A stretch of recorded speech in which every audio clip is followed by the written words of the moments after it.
Waktu aku lagi tinggi, hilang akal sehatku, tapi masih ingat kamu. Berkali-kali aku SMS kamu, berkata mesra yang aku ucapkan, tapi di mana kamu aku nggak tahu. Jarang di rumah, kebanyakan di jalan. Halo semua, bertemu lagi dengan saya Mr. Yan Boltok. Masih dalam konsep yang sama, yaitu pembelajaran ilmu ekonomi. Nah, di video kali ini saya akan berbagi pengetahuan mengenai contoh-contoh soal dalam jurnal penyesuaian ya. Jadi ada 11 contoh soal yang sering muncul di dalam jurnal penyesuaian. Nah, jadi bagaimana trik cara menjawab jurnal penyesuaiannya? Nah, langsung kepoin video saya ini ya. Nah, sebelum kalian tonton video saya ini, seperti biasa geng, di subscribe channelnya, didukung terus ya. Jadikan konten terkece, terhits ya, mengenai pembelajaran ilmu ekonomi. Oke, terima kasih semuanya dan selamat menonton.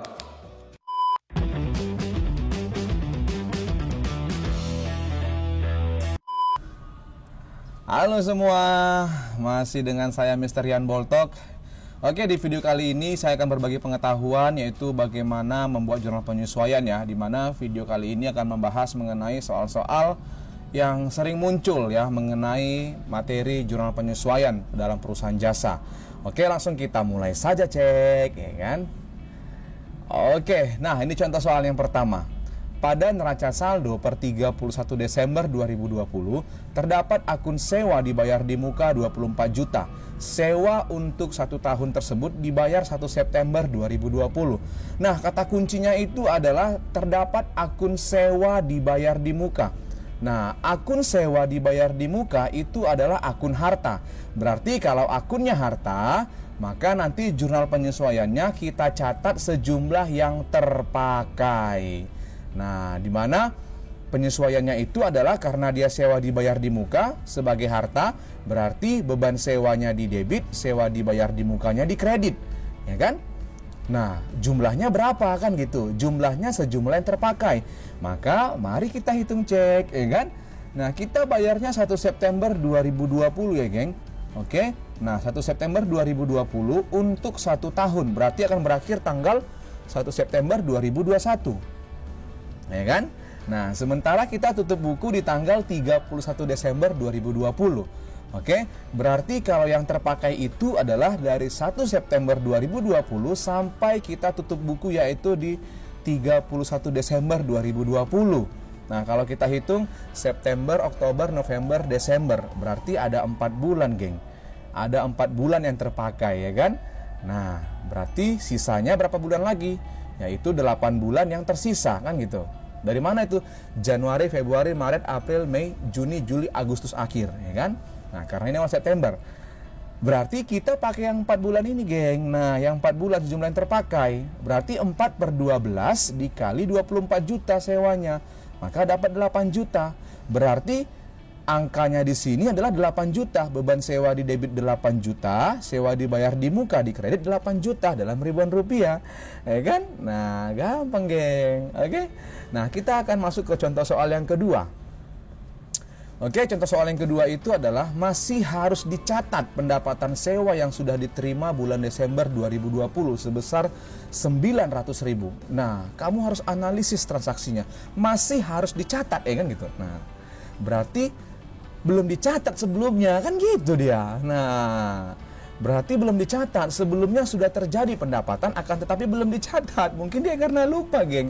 Karena pada saat itu mungkin dia lagi berantem sama pacarnya, kan gitu kan. Jadi dia lupa mencatat, kan gitu. Oke?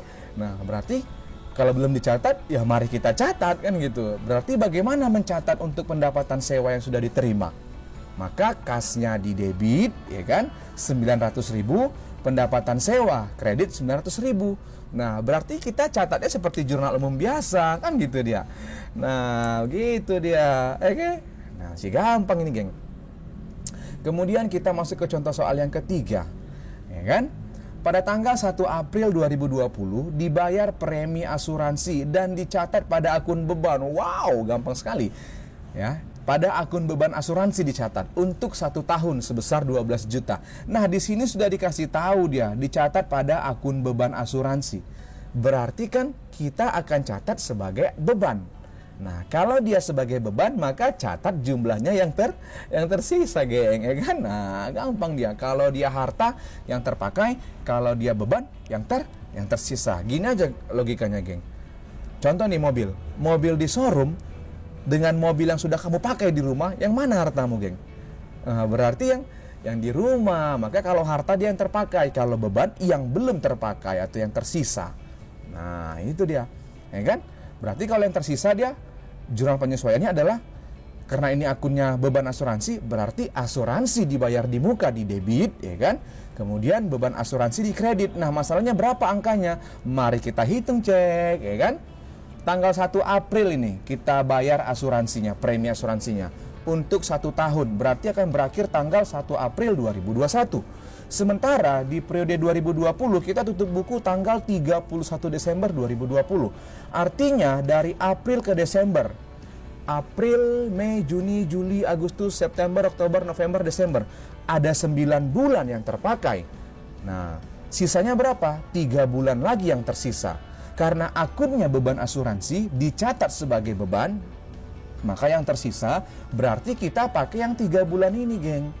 Nah, kita pakai yang 3 bulan. Berarti 3/12. Kenapa 12? Karena selama setahun. Dikali dengan premi asuransinya 12 juta. Berarti 3/12 kali 12 juta, yaitu 3 juta rupiah. Maka jurnal penyesuaiannya, asuransi dibayar di muka 3 juta, beban asuransi 3 juta di kredit. Nah, gampang, geng. Kalau gampang langsung di subscribe. Oke? Mari kita lanjut, ya kan? Oke, soal contoh keempat. Nah, pada neraca saldo per 31 Desember 2020 terdapat akun mesin 100 juta, akumulasi penyusutan mesin 40 juta. Tahun ini mesin disusutkan 10% dari harga pokoknya. Nah, harga pokok mesin itu ya 100 juta ini, geng. Nah, oke, berarti gampang. Nah, untuk penyusutan, jurnal penyesuaiannya itu adalah beban penyusutan di debit, karena ini mesin berarti beban penyusutan mesin di debit, ya kan? Kemudian akumulasi penyusutan mesin di kredit.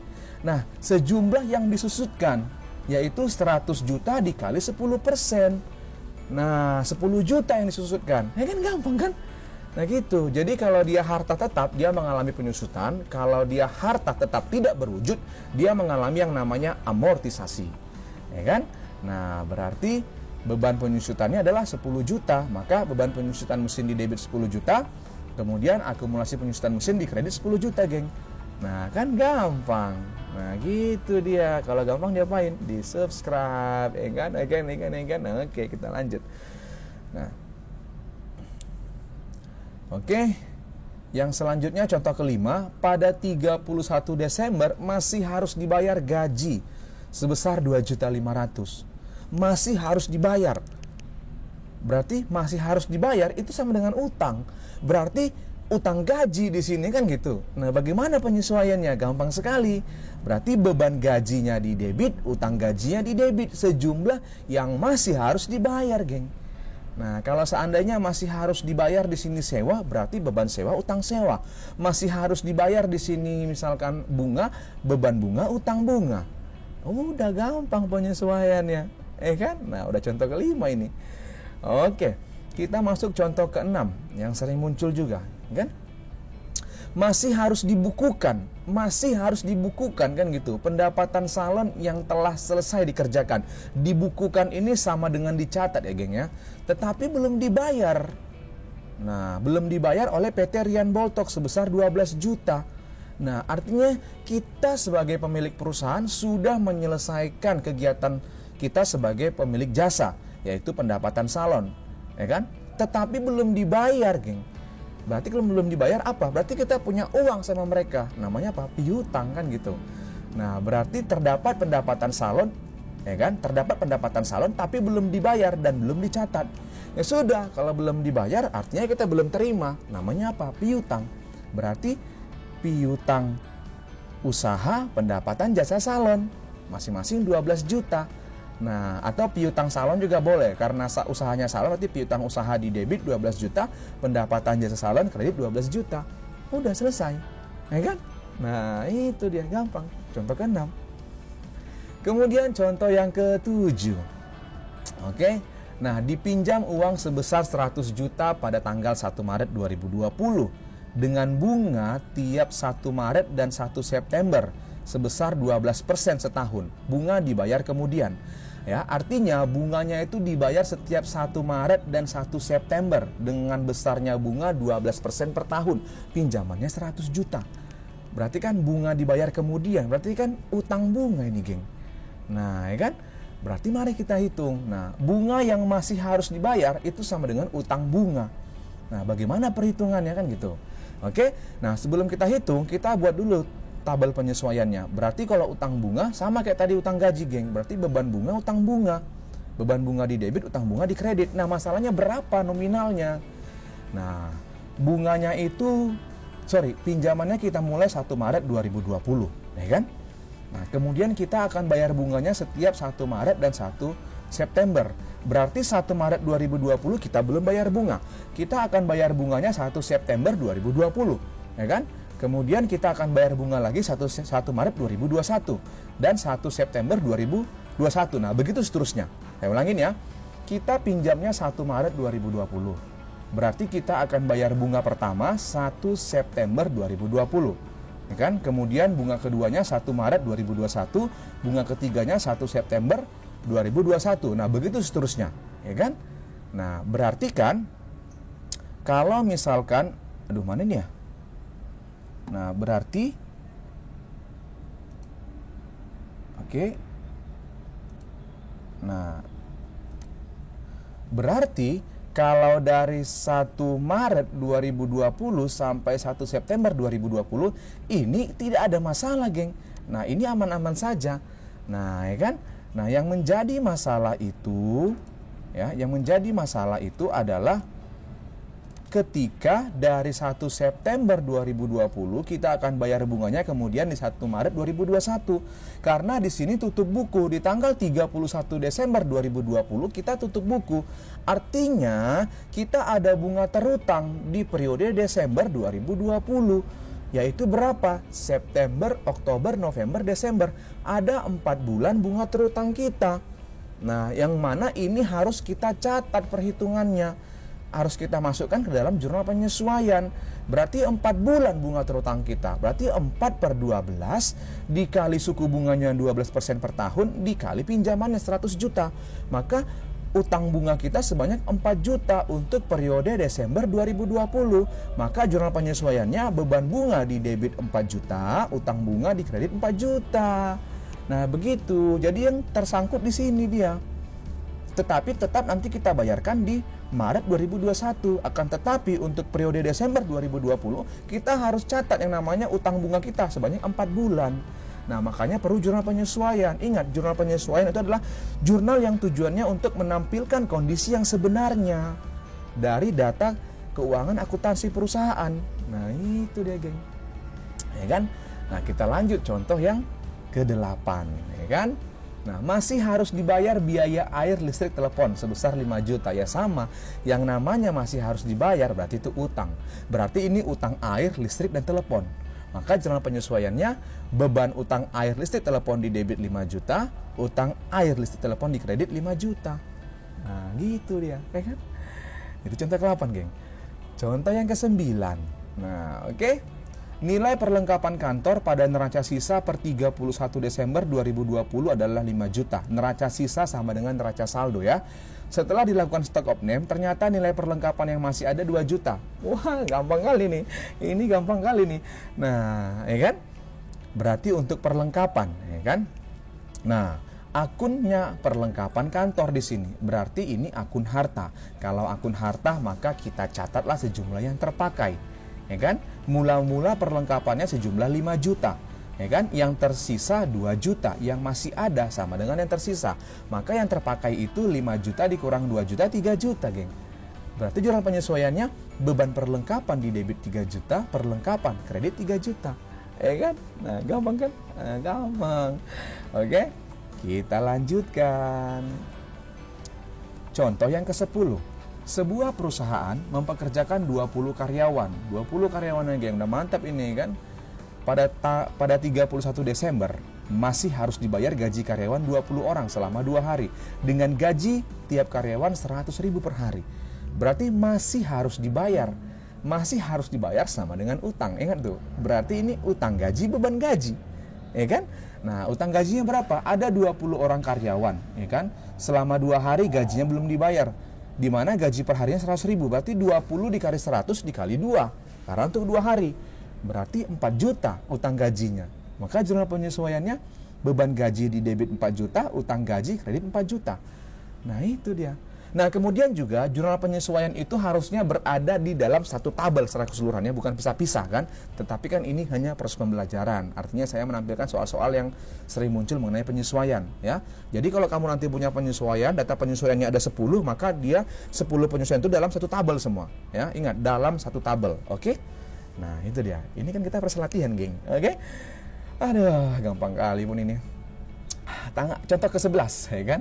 Pada tanggal 1 September 2020 diterima pendapatan bunga pinjaman hipotek. Nah, pinjaman hipotek itu adalah pinjaman yang agunannya atau jaminannya berupa harta tetap ya, geng ya. Oke, pinjaman hipotek di muka 6 juta untuk masa setahun. Tentukanlah jurnal penyesuaian per 31 Desember jika transaksi dicatat dengan metode kewajiban atau metode utang, geng. Nah, artinya kita terima pendapatan bunga ya, bunga hipotek di muka 6 juta. Oke? Nah, berarti pencatatan pada akun utang. Karena apa? Karena dikatakan dicatat dengan metode kewajiban, yaitu berarti akun utang. Atau juga di sini dikatakan pendapatan bunga pinjaman hipotek di muka. Berarti pendapatan di muka, diterima di muka, berarti itu utang. Ya kan? Di sini juga dikatakan dengan metode kewajiban atau metode utang. Nah, maka kalau dia metode utang atau metode kewajiban, catatlah jumlahnya sejumlah yang telah menjadi pendapatan.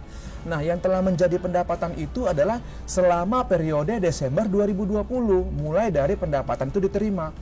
Nah, oke? Maka jurnal penyesuaiannya kalau dia metode utang, bunga diterima di muka di debit, kemudian pendapatan bunga di kredit. Saya ulangin ya, bunga diterima di muka di debit, pendapatan bunga di kredit. Nah, bagaimana perhitungannya kan gitu? Kita mulai menerimanya tanggal 1 September, ya kan, untuk setahun. Berarti September 2021 masanya. Sementara tutup buku tanggal 31 Desember 2020. Artinya, yang sudah diakui sebagai pendapatan atau yang telah menjadi pendapatan adalah September ke Desember. September, Oktober, November, Desember, yaitu sebesar 4 bulan. Nah, sisanya belum menjadi pendapatan 8 bulan. Oke? Nah, jadi kalau dia dicatat dengan metode kewajiban atau metode utang, maka catat yang telah menjadi pendapatan. Yang telah menjadi pendapatan itu adalah 4 bulan, periode September sampai Desember 2020. Berarti 4 per 12 kali 6 juta sama dengan 2 juta. Maka bunga diterima di muka di debit 2 juta, pendapatan bunga kredit 2 juta. Nah, itu dia, geng. Ya kan? Nah, itu dia. Ya kan? Gampang kan? Nah, oke. Mari kita lanjutkan. Nah, yang terakhir contoh ke-12. Oke? Pada berangkas terdapat 5 lembar uang palsu. Contoh terakhir ya, geng ya. 100.000. Jumlah ini dianggap kerugian. Nah, ini bagaimana penyesuaiannya? Gampang. 100.000 jumlah uang palsu dianggap kerugian. Kalikan aja kali 5. Ya kan? Kerugian uang palsu 5 lembar. Ya kan? 5 kali 100.000. 500.000. Maka jurnal penyesuaiannya bagaimana? Ya gampang, berarti jadi beban dia nih, jadi beban perusahaan ini. Berarti beban kerugian uang palsu, kasnya berkurang dong di berangkas sebesar 500.000. Uang palsunya harus dibuang kan gitu, berarti kasnya berkurang. Nah, berarti beban kerugian uang palsu di debit 500, kasnya kredit 500 dalam ribuan rupiah. Nah kan, gampang, geng. Itu dia. Nah, itulah contoh-contoh yang sering muncul dalam jurnal penyesuaian perusahaan jasa ya. Oke? Nah, oke, terima kasih semua. Jadi setelah menonton video ini, jangan lupa di like, di komen, dan di subscribe. Oke, di share kepada teman-teman ya. Oke, nah terima kasih semuanya. Salam sehat dan salam kreatif. Subscribe dan Boltok. Oke, thank you semua. 3, 2, 1, go, close the door. Bye-bye.